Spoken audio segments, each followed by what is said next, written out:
Welcome to Discover Indie Film. I'm Jeff Howard, and I'm sitting here with Xander Copp. Hey, Xander.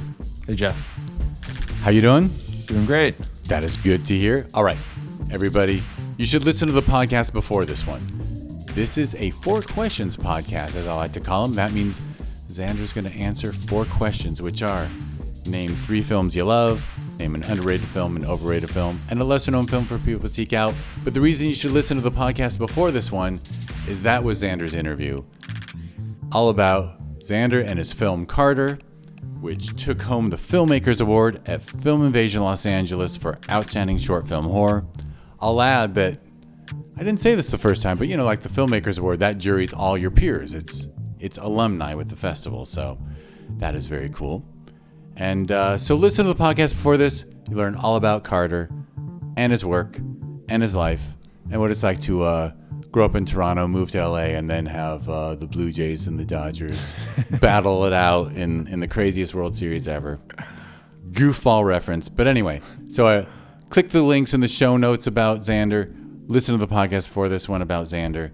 Now you're going to get to hear Xander's opinions on film. And I'll just let you take over. You want to do the first question, which is name 3 favorites? Yeah, for sure. So top spot for me is always Pulp Fiction. For me, it's one of these films that I think I'd love it so much because I just don't think I could ever make it. I don't think I would ever have the guts to put a film together that has that structure and such a meandering narrative that then on repeat watching, you really appreciate how all those stories come together thematically and the order in which they are told is just like so masterful. So it's still my favorite Tarantino film, film love ever. it. I have to share a quote I love. When it came out, I remember I'm very fond of that film because I went to see it on my birthday alone at a theater in Westwood because I was just like, it's my birthday. It released today. I'm just going to go watch it. I don't care if no friends come with me. And the review I read of it was Tarantino himself, Quentin Tarantino, said, it's just such a movie. He was just so proud that it was such a movie because it really is such a movie. Yeah. I love that about it. It really is. And just like, I love the way that he weaves pop culture and his like weird opinions on things and just like these unique characters into the story, but in these like the opening, I guess the second scene with Samuel Jackson and John Travolta just talking in the car. It's just two gangsters having a conversation, talking about the differences between America and Europe, and just like that kind of dialogue you really just don't see a lot in movies. That doesn't feel very plot driven. It's just very naturalistic and character driven, but also very stylized. Yeah, and he shows patience and maturity as a storyteller. Yeah, for sure. Yeah, totally. All right, you get it. You get 2 more. 2 more. Yeah. So number 2, Fargo. It's for me, I think that movie just was like the first kind of crime thriller that I really like saw as funny. I was like, oh, this is like the dark humor in this is brilliant. And just that was the film that really like got me into the Coen brothers because their style and their tone, I think, is just so unique, and the way that they balance like really hard-hitting themes with also just like brilliant dark physical and like dramatic irony and all these great storytelling techniques, but just in a way that always feels like you're in good hands as the audience. Just like the story itself is so strong, and like I think it really speaks to the strength of that movie that they've basically built in a franchise around it with the TV show of like, which, it's kind of hard to like even nail down what is a Fargo story, but I think like kind of like dumb criminals in a like plot that's driven by greed that goes wrong and spills in all directions and starts to affect everyone in a small community. I think being kind of like the starting point, and just like these criminals who are stupid, but also very captivating and interesting, I think. And a willingness to be weird. Yeah. By the way, I love that you mentioned the TV series because I've loved every season. Yeah. I almost feel like every season's gotten better in a way. Yeah, That last season with John Hamm kicked my ass. It was so good. And like even the like I feel like maybe the down season of like the Chris Rock one, I loved that season. I still really enjoyed it. That was a great season. I know when people tell me they didn't like it, I'm like, what? But the first wait, was it the first season had the bizarre alien moment? Or is that the second season? With Patrick. I think that's season 2. Yeah, I think it's season 2. But like, I just love it. I'm like, oh, okay, yeah, aliens do. Oh yeah, and like the most recent season with like the guy who's like from the past and his whole deal is like that's right, supernatural. So weird, but like they lean into it. I think that's also like Noah Hawley kind of putting his stamp on it as well. But yeah, I mean, it all starts. It all starts with Fargo, and I want to back you up on the dark comedy thing because, you know, forcing a human being into a wood chipper should not be funny.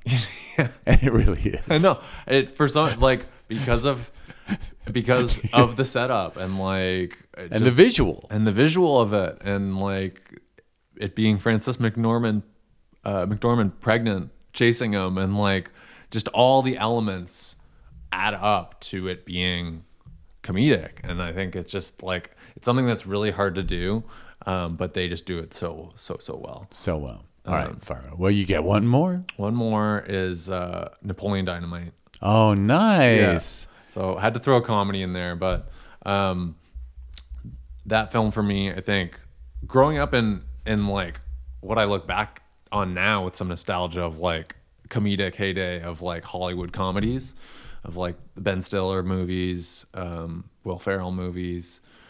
Napoleon Dynamite was just so different for me at the time of a comedy that just was so weird and different. Just this representation of America, small town, like misfits. And again, like a very like, it's funny that I think some of my favorite films, I'm someone creatively who like really likes structure and why like writing for TV is something that appeals to me because I like the structure of that format. But like both Napoleon Dynamite and Pulp Fiction, I feel like break a lot of those rules. They follow like non-traditional 3-act structures and like break a lot of those rules of what you're going for when you write a feature. And like that story, I think, is just so different and like you never know what's gonna happen next because it doesn't really set up. It's so unique. The characters are so unique. Yeah, you as you were saying that, I thought you're right. Like, there's not even a third act. Like, is the dance act 3? Like, there is no. Like, if you're to kind of sum up the movie in terms of plot, it's like Napoleon helps his friend Pedro in his election to become like student president. That happens like more than halfway through the movie. Like that Pedro sees the sign of like sign up to become like student president. So it's like that's really like the only plotty thing in the movie. Yeah. So, I think that I really appreciate films that can do it and it work because I think so often when you break the rules, it doesn't. So I really have an appreciation for when for some reason it just all works. And I think a lot of times it just comes down to how strong your characters are, because if your characters are compelling, people are going to watch no matter what's actually going on in terms of the plot. And these films, you named 3 films that are terribly original, and that originality makes them stand the test of time. Totally. Because I can't name another Napoleon Dynamite, nor can I name another Fargo, nor has there been another Pulp Fiction. There you go. All right. Yeah. Well, question number 2 is a film that you feel is underrated. So this one, I don't know if this one qualifies as much anymore, but at the time, this film was not received very well. And it's The Cable Guy, which is, I think, a very underrated Jim Carrey movie. It's my favorite Jim Carrey comedy. And it's like sitting at like 58, 57 on Rotten Tomatoes. Like it has a rotten review on and I think it was just ahead of its time. Like the dark comedy and the weirdness of that movie just like didn't really resonate with audiences at the time. They kind of saw it as like stalker, almost veering into horror and not funny. And I think that the marrying of genres in that one between thriller and comedy, I think, was really brilliant. And some of those scenes I still remember to this day. Yeah, it's for me, I think it just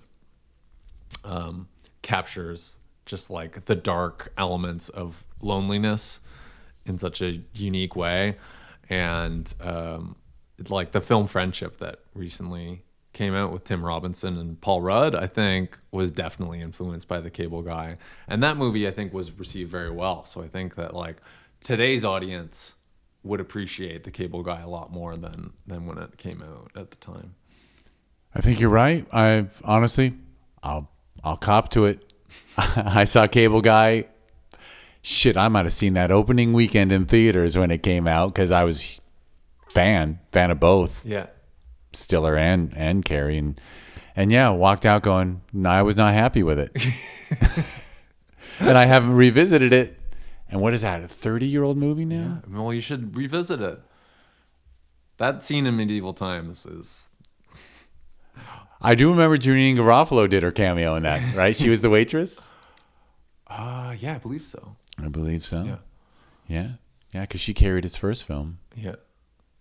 Anyway, all right. Cable Guy. Maybe I got to revisit Cable Guy. Yeah, I do feel that in spite of, I think he does get the respect he deserves for a couple things, but I mean, I just don't think Jim Carrey ever got the respect he deserved. I mean, even though people praise Eternal Sunshine and they praise Truman Show, but I don't think people realize he's unbelievable genius. Oh yeah, he's a brilliant actor, and like I think Cable Guy is like still within his like goofy comedic zone, but it veers into a darker place than a lot of his like brighter popcorn flicks of the time, like Liar Liar and like Dumb and Dumber, and yeah, I just think there's a real edge to that movie that I appreciate. Absolutely. All right. Question number 3 is a film you feel is overrated. I think every year in the Oscar race, you could probably pick one or two that just feels like it. Sometimes it's the winner. Sometimes it's the winner. For me this year, it was The Substance. I just did not, that film just did not resonate with me. Granted, I'm not a big body horror guy, but like, I really appreciate like Cronenberg's work and his films. I just felt that The Substance was a little one note and a little heavy-handed for me, and felt like it was probably better suited as like a 20-minute short in terms of that story and what they did with those characters. And so for me, it just didn't really land. I didn't think that the story and the metaphor felt consistent, and I thought that it looked great. It just and felt very stylish, but in terms of the substance of the movie, I thought it was a bit lacking. Yeah, and so interestingly, my wife's with you because we watched it together not that long ago, actually, because we were totally out of touch, but the director lost her in Act 3 for sure. Like but I was in to the end. I was like, hey, look, I've given into this the whole way. Like I enjoy just handing myself off and saying, you can take me anywhere you want to. But yeah, like it really did. It went off the rails for her. And it sounds like it went off the rails for, like it had such a interesting premise. Yeah. And I thought like I was in the first act, I was really on board. I just didn't feel like the further we got into the story, I didn't feel like it was getting any more interesting for me. It wasn't provoking any more ideas on the theme. It was just kind of doubling down on what it already set up initially so clearly. Let's just see how grotesque we can get. Yeah, and to me that build just like was not. And again, because I'm not a body horror fan, like that build doesn't, like, I'm not enjoying it more and more. The more gross it gets, it's becoming less and less enjoyable as it's going. So I think that's my own bias. There's a lot of people and filmmakers who I really respect who love the movie. So clearly they did something right. It just wasn't my cup of tea. And the one thing I will say about the horror genre that I appreciate is that I feel like they do more practical effects than a lot of other genres, and like that's something I love to see. And like the marrying of VFX and special effects, and like the crazy prosthetics that you'll see, because I think that that's a part of our industry that really needs to stay alive, and that genre space I think does a great job of appreciating and like valuing special effects work. So I will give the film credit for that for sure. Yeah, I give the horror genre credit for having breadth. Like there's just so much breadth in the horror world now. Mm-hmm. Whereas, the comedy world and the drama world, like they really stay in their lanes now. And like horror, you get body horror, you get just the slow creep intellectual horror, you get whatever. Yeah, so many different subgenres of horror now that I kind of feel like it's kind of a renaissance. Yeah, totally. All right. Last question. A lesser known film for people to seek out. No, can I break the rules on this and give two? Absolutely. Absolutely. So the one that's I feel like will be more well known than my second one is Memories of Murder, which is a Bong Joon-ho film, and it's I think it was the early 2000s. Most people know Parasite, Snowpiercer. This one I feel like a lot of people just don't know about. To me, it's one of the best like serial killer thrillers, if not the best that I've seen. I think it's brilliant. I think it really encapsulates Bong Joon-ho's style and the way that he can, similar to the Coen brothers, like mix tones really well and like still feel like it's the same movie. And so there's scenes that are like really, really funny between the cops investigating, and then it gets like really dark and grisly. And so to like balance those tones and for the film to still feel consistent is really amazing. And just I think that setting for me too of seeing like a serial killer film in like rural South Korea was really cool, and just like just a great take on like the classic genre setup of like big city detective comes to a small town to help them with a crime that they're out of their depths with, and it becomes about the difference in approach and personality between the big city cop and the small town cop. And it's like a structure and like a dynamic as old as time, but he does a really great job with it. Really love that film. And the second that I'm going to mention is a shout out to a feature that played at the Boston Sci-Fi Film Festival, and it's called Parallel Consequences. The filmmaker is Gabriel Franca, and he's a friend I met at that festival, and his film blew me away. It's a time travel sci-fi thriller, and it all takes place in one room, and they shot it in Brazil for like 7,000 USD or something. And just like a really captivating three characters in one room. And so I think for like filmmakers who want to do a story on a budget and like sci-fi and like time travel movies, like this one is really brilliant, and just a really great example of like doing so much with so few resources. I think it's a really great one to study. And so, yeah, when that one finishes its festival run, if you can find a way to watch that one, go check it out, Parallel Consequences. Shoot, use Letterboxd and or just, find it and then support it. Yeah. I don't even have to see it to want to support it. and I applaud you for, there are festival films that I remember from 30 years ago that, never saw anything like it before. And never saw anything like it since. Yeah, I mean, this one I really just was captivated from start to finish. The performances were so great, and it's just great dialogue, expertly directed, and just like a simple concept in a room that also like really makes your brain hurt. as you're going because of the like parallel timelines and the premise and kind of like really taking the like time travel logic and the rules that they built into the world seriously. It's just like it's like a heady, heavy, but also very fun watch. I'm dying to see it. Obviously, I won't. I could name all the other indie films that I kind of feel like time travel is something that indie films should focus on, because you don't need a big budget just to show your audience, oh, by the way, same set, different time. Yeah. You know what I mean?